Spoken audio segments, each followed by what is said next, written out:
Hello everyone, welcome back to Georgian's Radiology. Myself Aditi, BMRIT Gold Medalist and intern at King George Medical University, Lucknow.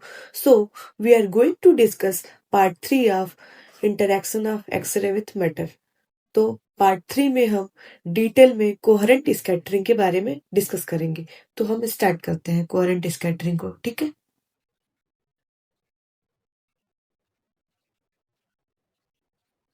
Coherent scattering. तो coherent scattering जो होता है इसको classical scattering, elastic scattering या फिर unmodified scattering होता है, ठीक है। कोहेरेंट स्कैटरिंग जो होता है वो पांचों इंटरेक्शन ऑफ मैटर में से एकमात्र ऐसा इंटरेक्शन है जिसमें आयोनाइजेशन आयोनाइजेशन जो होता है वो देखने को नहीं मिलता है, नॉट सीन, ठीक है। जो पांचों इंटरेक्शन ऑफ मैटर होते हैं उसमें से कोहेरेंट स्कैटरिंग एकमात्र ऐसा स्कैटरिंग है जिसमें आयोनाइजेशन देखने को नहीं मिलता है। इसको क्लासिकल स्कैटरिंग या फिर इलास्टिक स्कैटरिंग या फिर अनमोडिफाइड स्कैटरिंग बोला जाता है। तो हम एक ब्लैंक पेज पे इसको समझने की कोशिश करेंगे, ठीक है। मान लीजिए कि ये एक एटम है जिसकी न्यूक्लियस है और ये जो है उसके सेल्स है, ये उसके सेल्स है, ठीक है। ठीक है, ये सेल्स है। तो ये इसमें सेल्स में इलेक्ट्रॉन्स है, सेल्स में इलेक्ट्रॉन्स है। ये एटम है। तो कोई एक इंसिडेंट फोटोन आएगा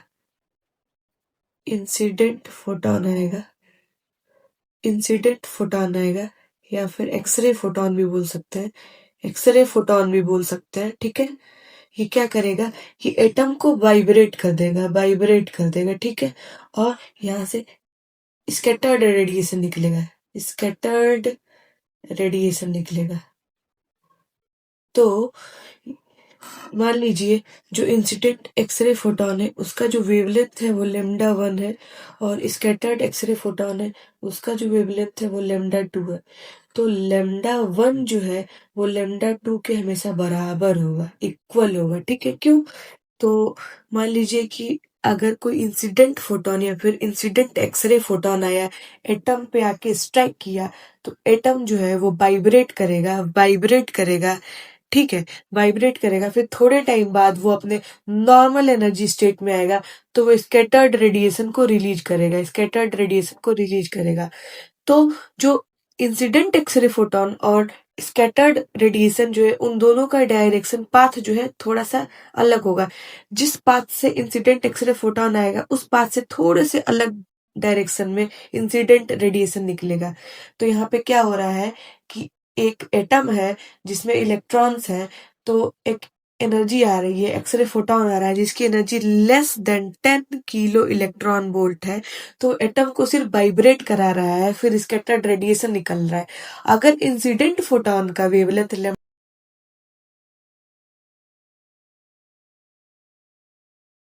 λ1 है तो स्कैटर्ड फोटोन जो है उसका जो वेवलेंथ है λ2 है। तो λ1 और λ2 जो है हमेशा इक्वल होगा। इसका मतलब ये है कि यहाँ पे एनर्जी जो है सेम है। वेवलेंथ जो है वेवलेंथ जो है वो भी सेम है। फ्रीक्वेंसी जो है फ्रीक्वेंसी जो है वो भी सेम है, ठीक है। ठीक है, सॉरी। तो ये λ1 और λ2 ये इन चीजों को बताना चाहता है, ठीक है। अब यहाँ पे जो एनर्जी है वो less than 10 kilo electron volt है। तो यहाँ पे only excitation excitation of atom occurs atoms occurs, ठीक है। यहाँ पे एटम सिर्फ एक्साइट कर रहा है, वाइब्रेट कर रहा है, ठीक है। No ionisation of atom occurs, ठीक है। अब हम इसको फिर से समझाते हैं कि यहाँ पे एक एटम है, एटम का ये K सेल है, ये L सेल है, ये M सेल है, ये न्यूक्लियस है। तो एटम के अराउंड सेल्स में इलेक्ट्रॉन्स पाए जा रहे हैं, तो कोई एक्सरे फोटॉन है या फिर इंसिडेंट फोटॉन है जिसकी energy less then 10 kilo electron volt है, वो आके एटम पे स्ट्राइक कर रहा है, तो एटम को वाइब्रेट कर दे रहा है या फिर एक्साइट कर दे रहा है। ये थोड़े टाइम के लिए होता है, कुछ सेकंड्स के लिए होता है। मान लीजिए जब एटम एक्साइट हो रहा है, वाइब्रेट हो रहा है, तो अपने ओरिजिनल एनर्जी स्टेट लेवल पे आएगा। तो जब वो एनर्जी अपने ओरिजिनल स्टेट लेवल पे आ रहा है तो स्कैटर्ड रेडिएशन प्रोड्यूस कर रहा है। जो इंसिडेंट फोटॉन है और स्कैटर्ड रेडिएशन है, उनका पाथ जो है थोड़ा सा वेरी कर रहा है। जिस डायरेक्शन से इंसिडेंट फोटॉन आएगा उस पाथ से थोड़ा सा डिफरेंट पाथ पे स्कैटर्ड रेडिएशन निकलेगा। अगर इंसिडेंट फोटॉन का वेवलेंथ लेमडा 1 है तो स्कैटर्ड रेडिएशन का वेवलेंथ लेमडा 2 है। लेमडा 1 जो है लेमडा 2 के हमेशा इक्वल होगा। ये बताना चाहता है कि जो एनर्जी है स्कैटर्ड फोटॉन का और इंसिडेंट फोटॉन का सेम है, वेवलेंथ जो है सेम है, फ्रीक्वेंसी जो है सेम है। ये पांचों interaction of X-ray with matter में से ऐसा इंटरेक्शन है जिसमें कोई आयोनाइजेशन देखने को नहीं मिलता है।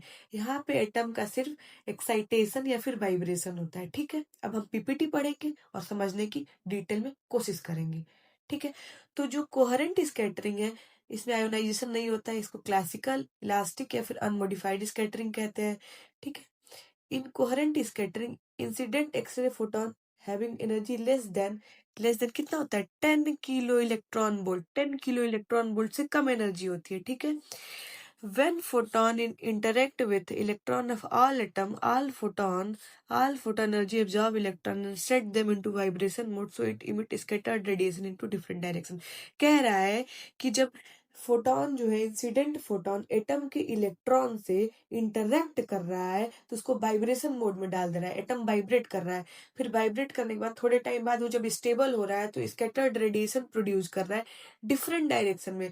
जिस डायरेक्शन से इंसिडेंट रेडिएशन आ रहा है उसके पाथ से डिफरेंट डायरेक्शन से स्कैटर्ड रेडिएशन निकल रहा है। ठीक है, अब ये याद करने वाली चीज है कि जो एक्सरे फोटॉन की जो एनर्जी है less than 10 kilo electron volt, ये नोट पॉइंट है। ये एग्जाम्स में एमसीक्यू के फॉर्म में पूछा जाता है, तो आप इसको याद कर लें। ठीक है, अब जो कोहेरेंट स्कैटरिंग होती है वो दो टाइप की होती है, एक रिलेज स्कैटरिंग और एक Thompson scattering.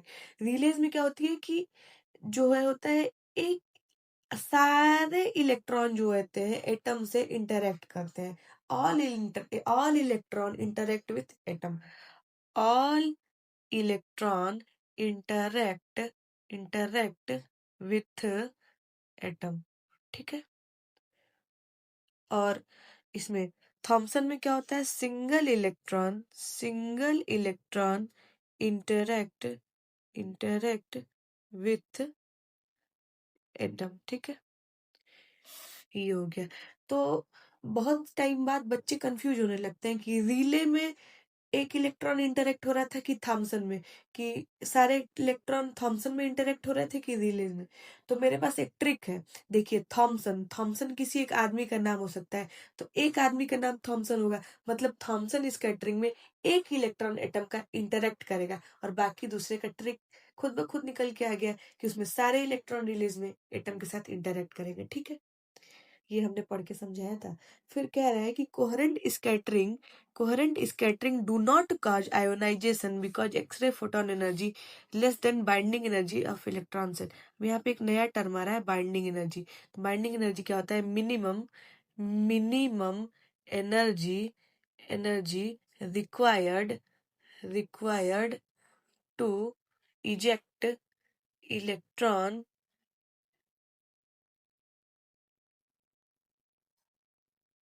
eject electron from outer most shell. मतलब कि बाइंडिंग एनर्जी वो एनर्जी होती है जिसकी जरूरत पड़ती है हमको, मिनिमम अमाउंट ऑफ एनर्जी जिसकी जरूरत पड़ती है ताकि हम किसी भी एटम के आउटर सेल से इलेक्ट्रॉन को इजेक्ट कर सके। ठीक है, तो जो बाइंडिंग एनर्जी होती है कोहेरेंट स्कैटरिंग में इतनी कम होती है कि आउटर मोस्ट सेल के इलेक्ट्रॉन को इजेक्ट ही नहीं कर पाता, तो आयोनाइजेशन ही नहीं हो पाता। ठीक है, समझ में आ रहा है आपको? अब जो कोहेरेंट स्कैटरिंग है उसके कुछ एडवांटेजेस हैं। एडवांटेजेस क्या है कि ये जो है ये use in diagnostic radiology but less important. इसका डायग्नोस्टिक रेडियोलॉजी में यूज तो करते हैं लेकिन उतना ज्यादा इंपॉर्टेंट नहीं होता है। ये आयोनाइजेशन कॉज नहीं करता है, ये बहुत अच्छी बात है। ठीक है, दूसरा डिसएडवांटेज के बारे में डिस्कस करेंगे कि ये स्कैटर्ड रेडिएशन प्रोड्यूस करता है। स्कैटर्ड रेडिएशन प्रोड्यूस करता है, scattered radiation harmful effects cause करता है। और ये कोहेरेंट स्कैटरिंग जो है लेस देन 5% डायग्नोस्टिक रेडियोलॉजी में यूज होता है, वो भी मेमोग्राफी में।